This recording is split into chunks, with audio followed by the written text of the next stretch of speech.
Well, now it's my privilege to introduce our morning keynote, Congressman Adam Smith. Congressman Smith represents Washington State's 9th Congressional District and serves as the ranking member of the House Armed Services Committee. He previously served as chair of the committee from 2019 to 2023, and he's been on the committee the entire time he's been in the United States Congress since 1997. He's also chaired subcommittees on air and land forces, terrorism, unconventional threats and capabilities, and in that role oversaw the role of United States Special Operations Forces and counterterrorism policy. And we have some great representatives here today from 1st Special Forces Group at JBLM. Congressman Smith has been a longtime friend of MDR, and we're delighted to welcome you here today to the podium, sir. He'll make some remarks, and then we'll join me, and we'll have some Q&A and invite your questions at that point. Congressman, over to you.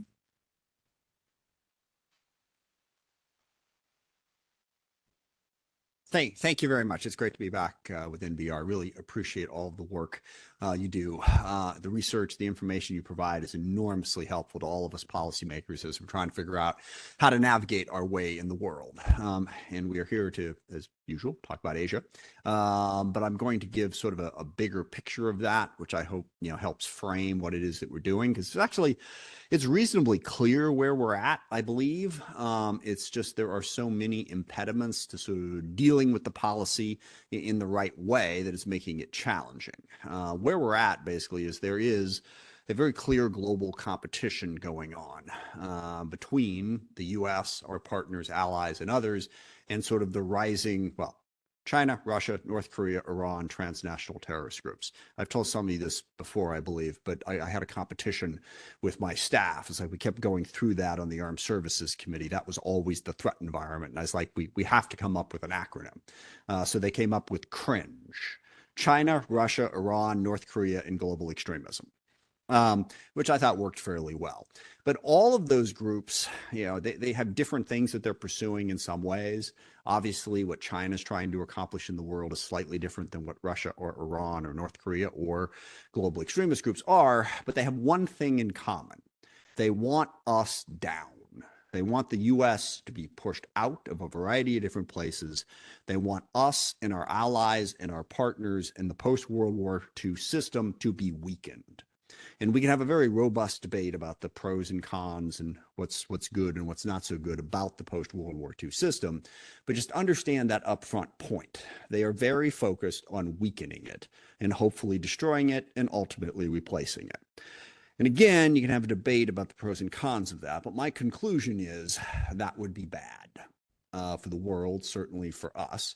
And our challenge is to maintain that structure while dealing with those rising groups, and then also sort of the broader competition. Because the other really interesting piece about this, certainly the CRINGE, as I just described it, is deeply invested in this competition. The U.S. and our partners and allies are deeply invested in this competition. But there are a whole lot of other countries in the world that are kind of in the neutral category. They're described in a variety of different ways: the global south, the non-aligned countries, however you want to describe it.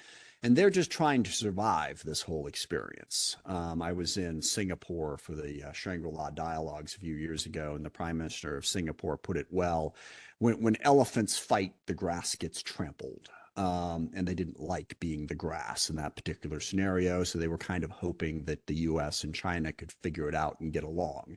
So they are jockeying for a position and figuring out who to be with and who not to be with. And a big part of our challenge is to appeal to those countries and areas of the world more effectively than we have.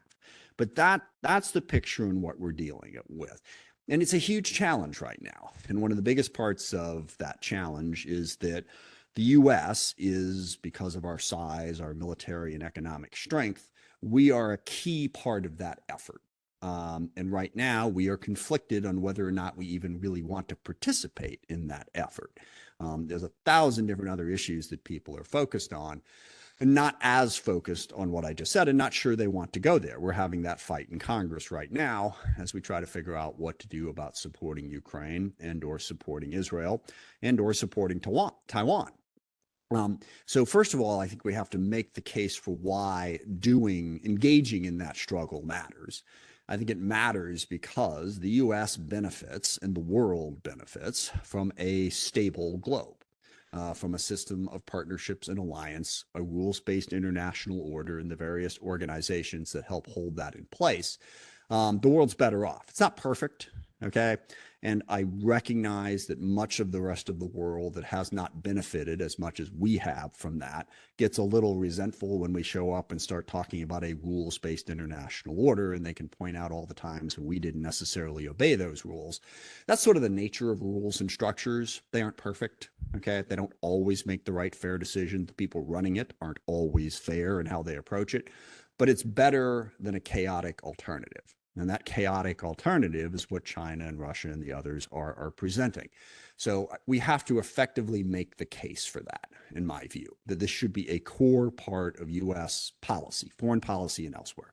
I could go off an extended explanation for how to make that case, but I won't because I don't have much time to get into it. But we need to do that. And specifically where China is concerned, the partnerships and the alliances are absolutely crucial to this. And it's one of the biggest things that I'm worried about.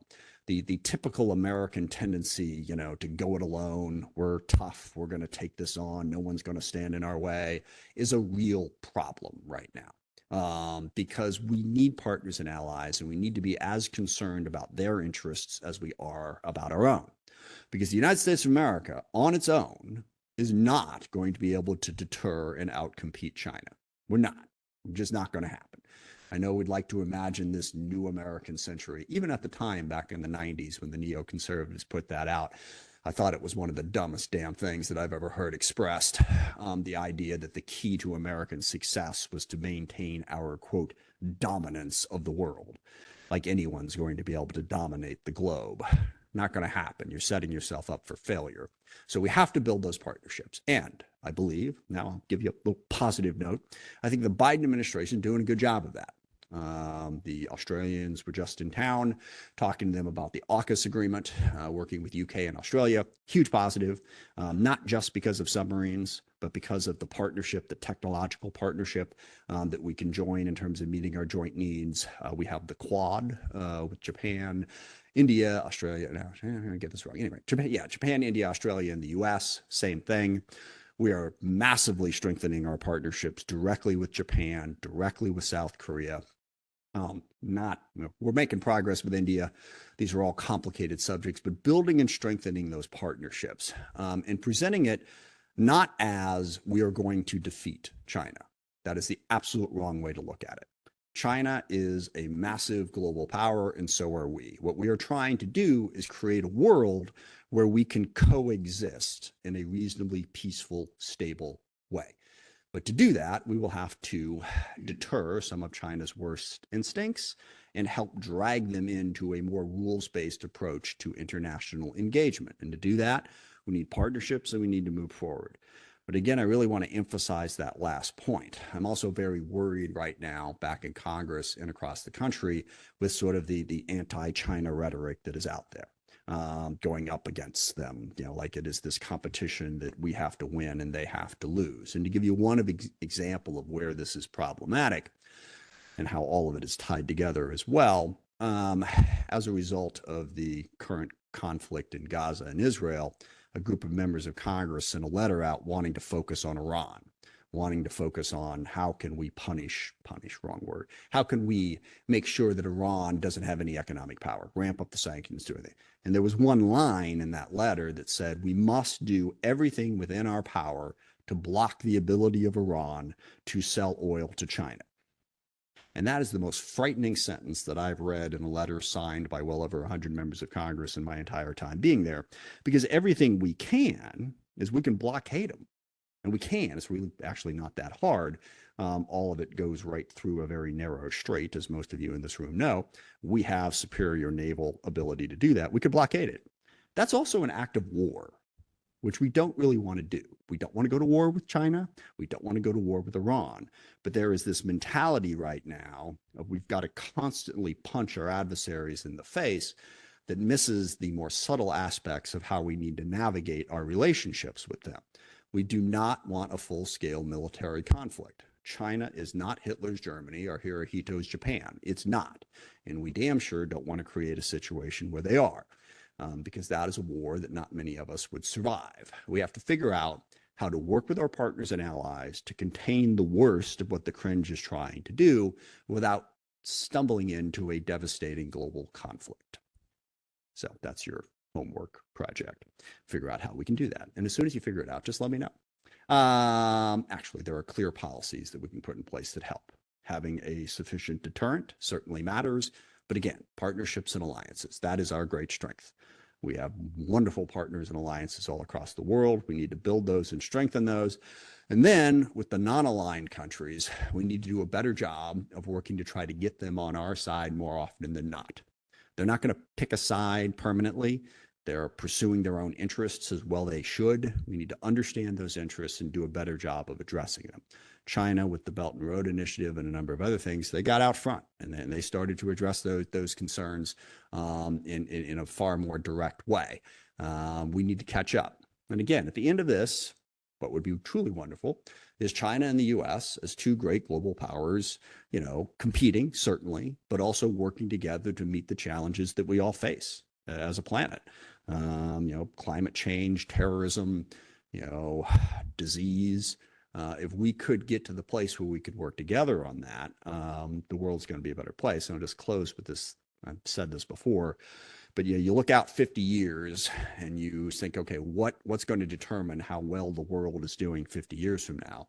Number one at the top of that list is how do the U.S. and China find a way to get along? Well, what is our relationship 50 years from now? And that is going to drive a lot of how we're able to deal with all of those other challenges that the planet faces. So thank you very much. I appreciate the chance to be here, and I look forward to our discussion. I'm going to grab a bottle of water that's sitting over here and then join you.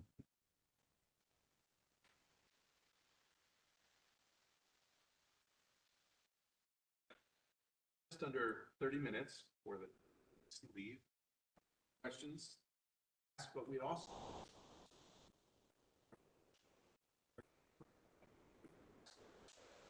walk to the mic set up side here. Standing there now.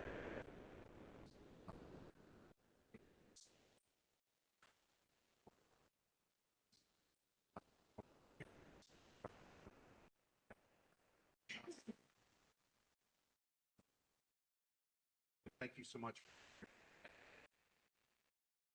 About the importance of our alliances. Welcome here today, Japan's new Consul General here to Washington State and Seattle, Consul General Inori.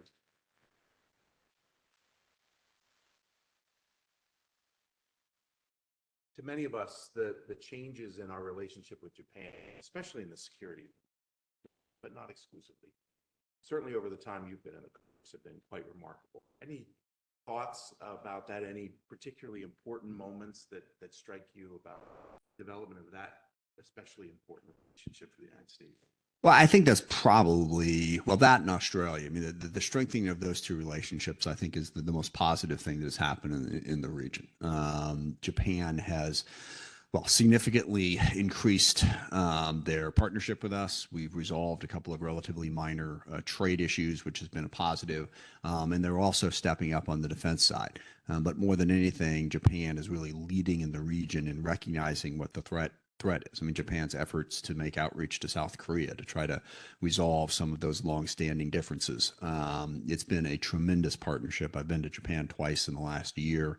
Ambassador Rahm Emanuel, very focused on strengthening that relationship. He's a little bit obsessive about things. It's been very positive. So I think Japan is a great example, and the partnership between the U.S. and Japan is a great example of what we should be doing and how it is a mutual partnership. We both bring strengths to the relationship, and I think both recognize the importance of it. So it's a huge positive right now. Many of us associate that with the leadership of Mr. Shinzo Abe, like the statesman and groundbreaking. We're very privileged at NBR to have him on a program a year and a half or so ago, virtual program, and it was remarkable to see his vision for the region and wanted the United States and Japan play such an important role. Greener,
Well, certainly. Well, first of all, on your comment about we need more money, we don't have more money, so that better not be the answer. And I say this on all manner of different issues. We seem to have always come back to that.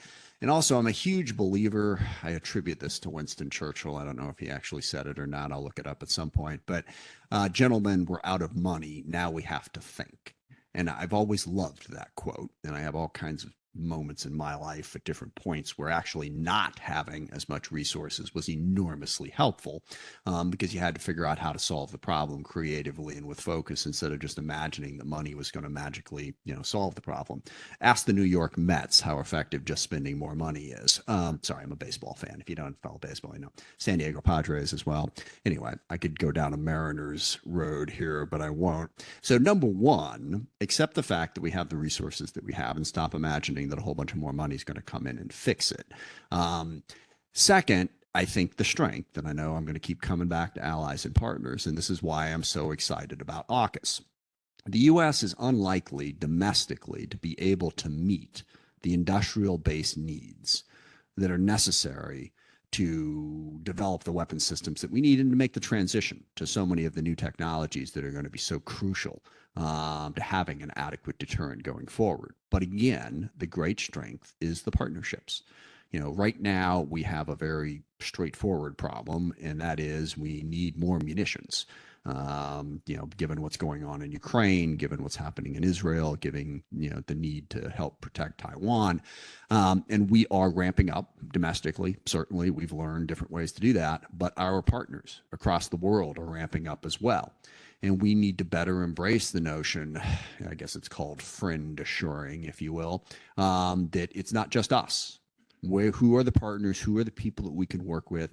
And crucially, can we analyze it in terms of the strengths that all the different pieces bring to that? Because the different countries that we work with have different strengths. Make use of those. And we are going to need to transition our policy in order to effectively do this, because for a long time, our policy was built on the premise, and what used to be true, that we were the dominant military and economic power in the world. So therefore, we had to wrap our arms around the technology and the industrial base that we had and make sure that it didn't get out to anybody. Okay, because if it got out to anybody, then somebody else could get it. So ITAR, export controls, limitations on foreign military sales. We have all these things built into our policy that are impediments to what we need to do now. In fact, one of the very below the radar fights that we're having over NDAA right now is how to meet the requirements of AUKUS by making the ITAR reforms that are necessary to enable that partnership to happen.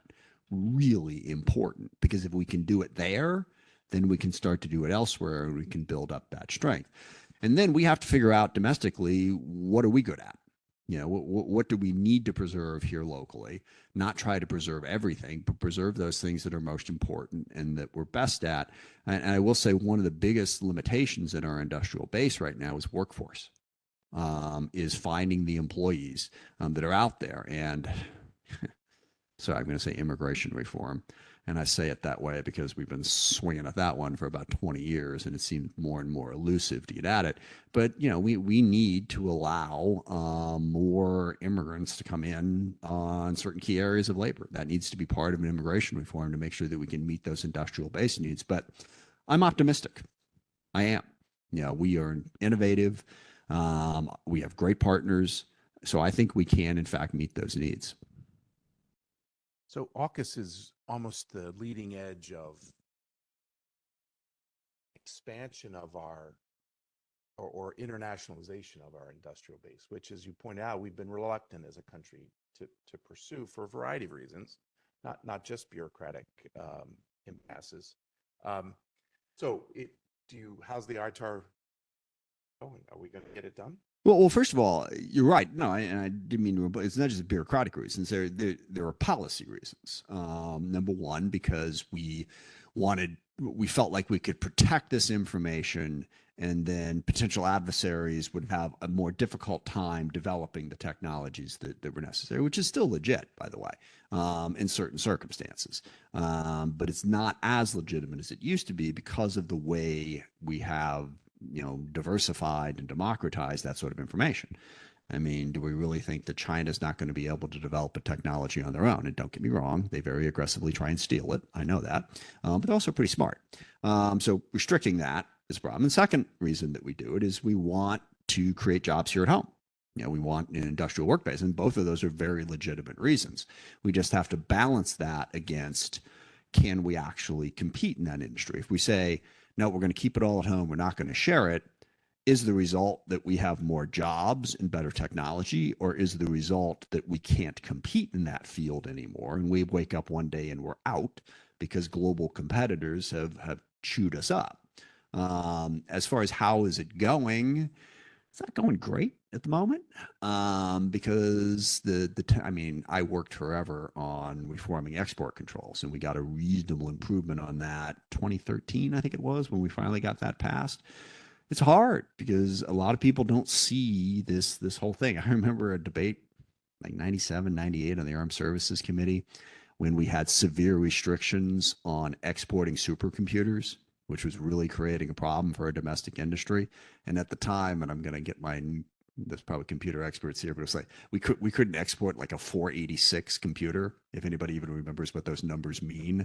Okay, you know, because oh my gosh, this is technology. No one's ever going to figure it out. We got to protect it for ourselves. It's like, are you kidding me? And it was hard, you know. So it's not in our DNA to take this new view, but I believe we are moving in the right direction. Again, I think the Biden administration's in the right place on this. We've got a lot of very strong advocates for it, but it's still, there's, you know, embedded beliefs that are going to be hard to overcome.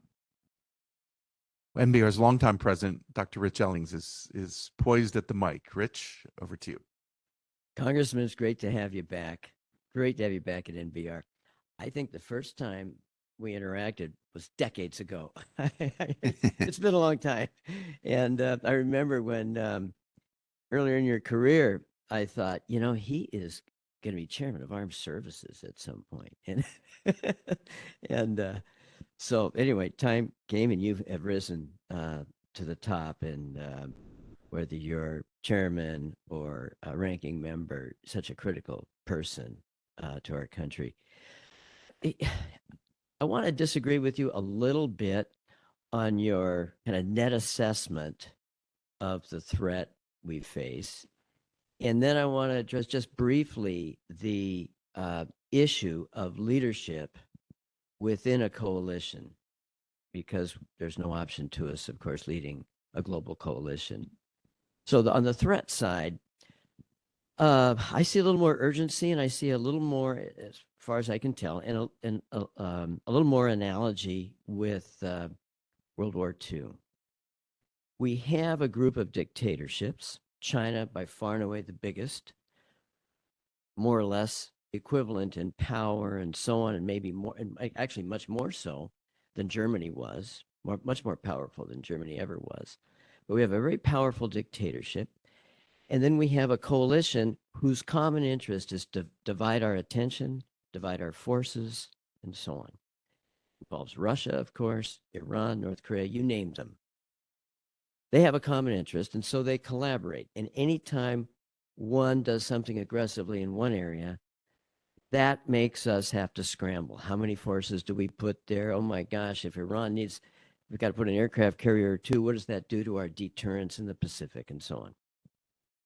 So, like World War II, in which Japan, Germany, and Italy divided our attention, and that was the whole basis, that was the basic strategy of the Axis, divide us. We were the only power at the time who could stand up to the Axis.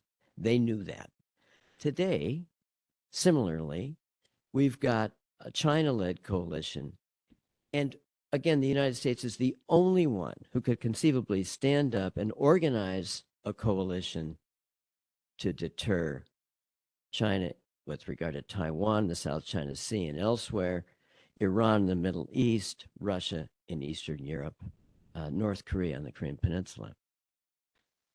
So, I have two questions. One is, given the gravity of this, and I would really, if you look for analogies for years, is it 1939? Is it 1940? Is it 1938? Where are we? How urgent is the problem? Our forces are dispersed. How urgent is the problem? And can we not have the domestic leadership to make some hard decisions about, you mentioned the defense budget and so on. I mean, this is really urgent. These are big issues, maybe requiring a lot of domestic leadership in terms of educating the American public. That's on the one hand. And on the other hand, how do we muster the credibility within our own coalition to keep it together? Can Japan trust us? Can South Korea trust us? At the same time, can Israel trust us? Can NATO trust us? This requires demonstration, clear demonstration of commitment and capacity, not just commitment, but also capacity. So anyway, so I'm going right at you. A lot to unpack there, but the first thing I would say is, where are we at? It's 2023. That's where we're at. Okay. And I think that there's a whole lot of risk in trying to analogize it to something. Because then you're back there. We're here. This is where we're at. You can learn a little bit from the past, but this is different. And that is, why I, go in a slightly different direction to you on the first point. I think there's certainly an analogy, to be drawn to the world as you described it in the 1930s and the world now. The flaw in that analogy is, as we headed towards that, ultimately the way we resolved the issue was we said, let's go. Okay. It's you or me, period. That's it. We're going to Berlin. We're going to Tokyo. You're going to win or we're going to win. And this is how it's going to be decided. It is my view that that is not an option that is on the table this time. Because of nuclear weapons, because of a whole bunch of different things. That's just not that. If that's what we have to do, then we're all kind of screwed. So we got to come up with a different answer for that reason. And that different answer is a combination of containment and deterrence going forward. And that's why I approach that from a slightly different direction. And I am deeply worried that there are so many people out there that are taking that let's go kind of approach. I had a meeting with a whole bunch of defense ministers, Ukraine, different Eastern European countries, and I was arguing over, Crimea. And they were talking about, they had a very maximalist approach to what we needed to do in Ukraine.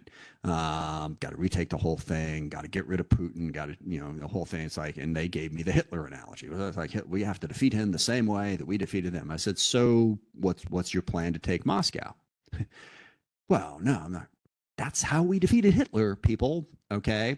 All right. So if that's what we're doing, think about it for a second. And then deterrence is clearly what I was talking about, not going to war. Understood. Not going to war requires deterrence. All I'm saying, agreed. All I'm saying is if you walk too far down the Hitler in 1938 analogy, you'll wind up in a very bad place. So let's just understand that and figure out how we can work around that. So, that's one. That's why I take a slightly different view on how we will want to explain it.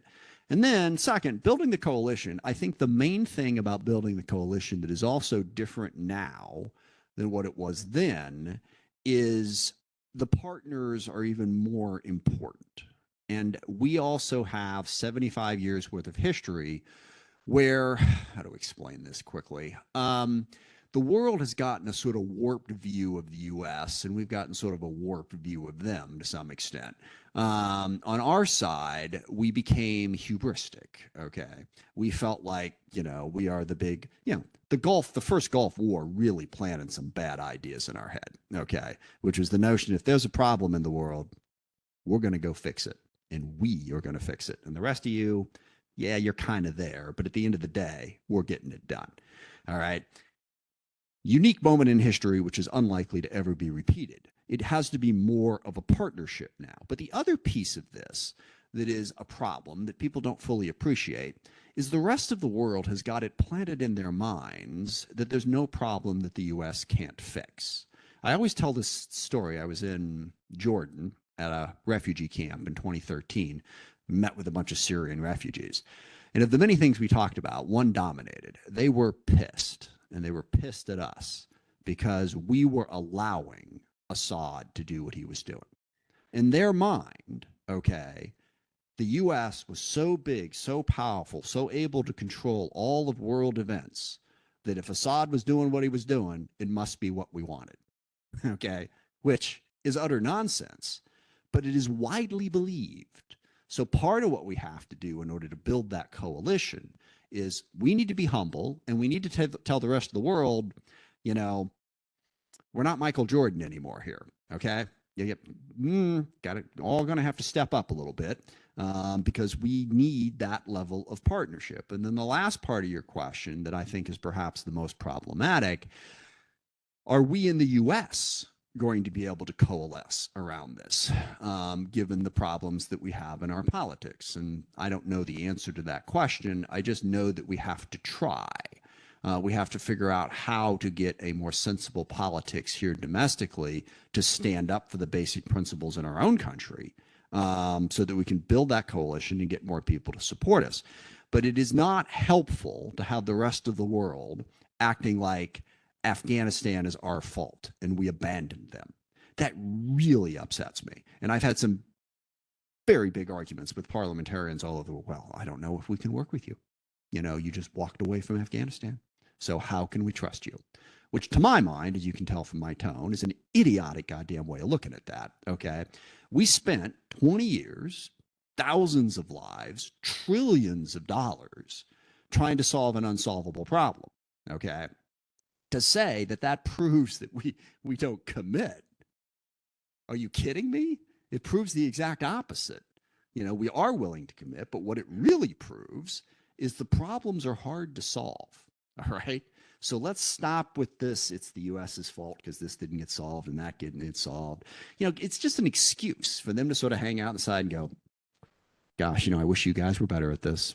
It's like, nope, we're all kind of in this together. All right. And it's going to be hard. So we're going to really need to change that global perception that sort of got baked in because of the post-World War II place that we're at, which is long frickin' gone. All right.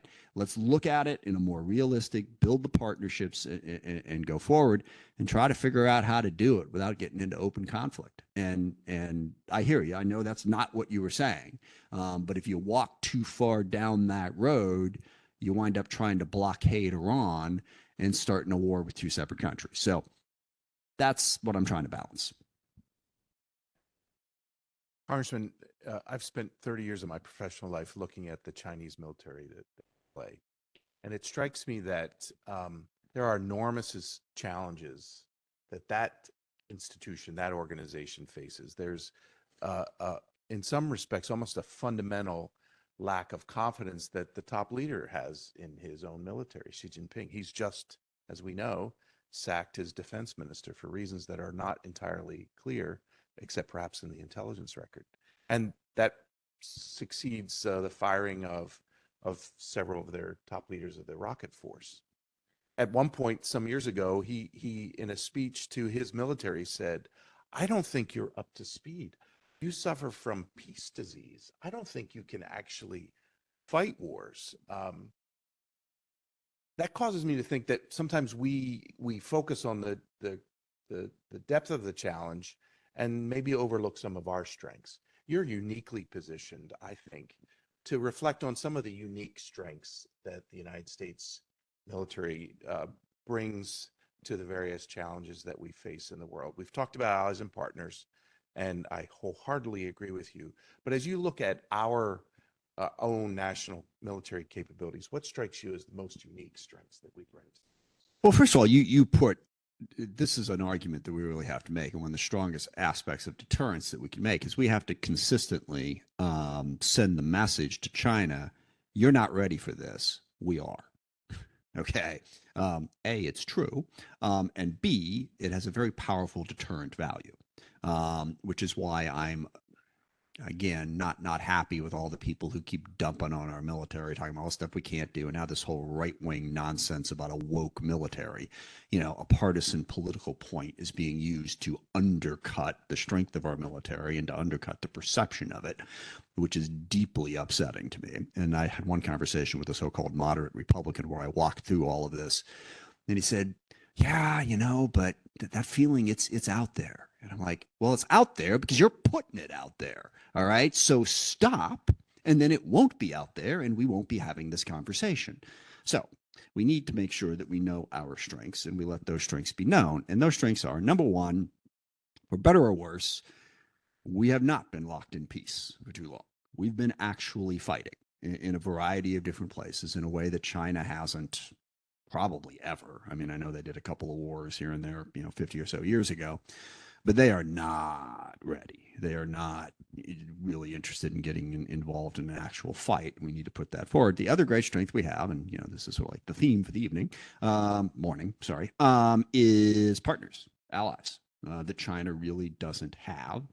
The other thing is we adapt and we innovate, and dictatorships don't do that. And this is the big thing that Xi, in particular, and to a lesser extent Putin, has been trying to argue, is democracies don't work. They're messy and difficult. They don't get things done. I can make decisions. They're wrapped up in all kinds of arguments. They never go anywhere. Well, dictatorships have profound weaknesses as well. You don't get that type of collaborative process where you learn and grow and criticize and go forward. And we are better at that. In fact, I got into this argument with some guy on BBC a couple of weeks ago who was sort of dumping all over the U.S. and you can't even pick a speaker. And, well, how can the rest of the world trust us and everything? I said, look, that's democracy. That's what democracy is. It's harder, and it's not really that difficult to explain. It's harder because we give everybody a voice. Everybody, slight overstatement. We give more people a voice in more situations. It's not one person going, okay, this is what we're going to do. We're going. All right. And that takes time. It does. You got to work through it. You got to have arguments. But in the end, you get a better product. And I think we need to make that case. And that enables us to innovate. And certainly our military experience, our partnerships, our submarines, our special forces, nobody's better at that than we are. So we have to be proud of what we have and use that as a deterrent. We have time for one last question. Elaine, over to you. Thank you, Congressman. Elaine Vaughn. I spent 40 years in the U.S. government. I really appreciated your remarks, especially about alliances. I wanted to ask you about the Strategic Posture Commission, congressionally mandated. You had a couple of members on the commission, and they just came out a couple of weeks ago, bipartisan consensus, and they concluded that the U.S. lacks a comprehensive strategy to address the looming two-nuclear peer environment and lacks the force structure such a strategy will require, which is, not just nuclear, but conventional, cyberspace, et cetera. What's your reaction to that commission's report and the fact that they came to it with consensus? Yeah, no, I think it's helpful to focus us on what we need to do with a changing environment. As you can tell from my tone here, I like to try to be less pessimistic about things. Look, there are challenges. There will always be challenges. There's no perfect solution, but I want to guard against this notion of, we don't know what we're doing. Oh my God, we're collapsing, because there's never a good time to panic. I was like, when people say now is not a good time to panic. And I was like, okay, when would be a good time to panic? When can we do that? It's changed. All right. And we've gone through this since the dawn of the nuclear age. I mean, we went a brief period of time where, okay, we're the only ones who have these. This is kind of cool. What do we do with that? And then, oh my God, the Soviet Union have them. But they're way behind us. It's fine. Oh my God, they're ahead of us. And then how do the conventional forces match up? And how do we use, and there was a period when we used our nuclear superiority as a hedge against, conventional weakness. So we are going to have to figure out a new threat environment. And that new threat environment involves, China, Russia, and North Korea, and also preventing Iran from getting a nuclear weapon. And that's another, and I'll come back to the core of your question in a second, but I'll segue for just a moment about Iran. This whole notion, we have to stand up to them. We have to constantly be punching our enemies in the face, and that's the only way to have a deterrent. I don't think that's smart. Okay, sometimes, sure. And the whole, the Iran nuclear deal. How can we give all this money to Iran, blah, blah, blah. And the way I always described it was, Iran's a bad actor. Would you like to have Iran as a bad actor with a nuclear weapon, or would you like to have Iran as a bad actor without a nuclear weapon? And I would ask that question. Basically, everyone would come back and say, no, we have to make sure they're not a bad actor and they don't have a nuclear weapon. It's like, okay, let me check the menu here. Yeah, that's not. I'm sorry, we're out of that, sir. Why don't you just pick what's actually available to us? So that constant desire to do that can get us in trouble. So yes, we have to develop a new strategy, and we have to get good at presenting that strategy. One aspect of that is 1,500 nuclear weapons, not nothing. Okay, it's a pretty solid deterrent. And let's make sure that that's clear. Let's not, oh my gosh, we don't have enough nuclear. Yes, we do. And if you start saying we don't, you get into a dangerous place, all right? Because then the rest of the world, well, maybe we can take them. No, you can't, okay? We got plenty of nuclear weapons. We're working on that strategy, number one. Number two, and I don't have a good path on this one. At some point, we need to get back to the negotiation world, all right? To what, I forget the whole history of Nixon, Reagan, whoever negotiated it. But, we have to have conversations with China and Russia about nuclear weapons being a deterrent against any of us trying to take out the other one, but never an option. So let's talk about it. Let's understand each other's technologies. Let's get into treaties so that we don't think one side has an advantage, and let's have a clear understanding. So I'm going to relentlessly push, get to the table and start talking about that. And then, yeah, modernization, I think that the part of it, and I didn't read the full report, my staff sent me a summary. We're also going to have to make some financial choices here.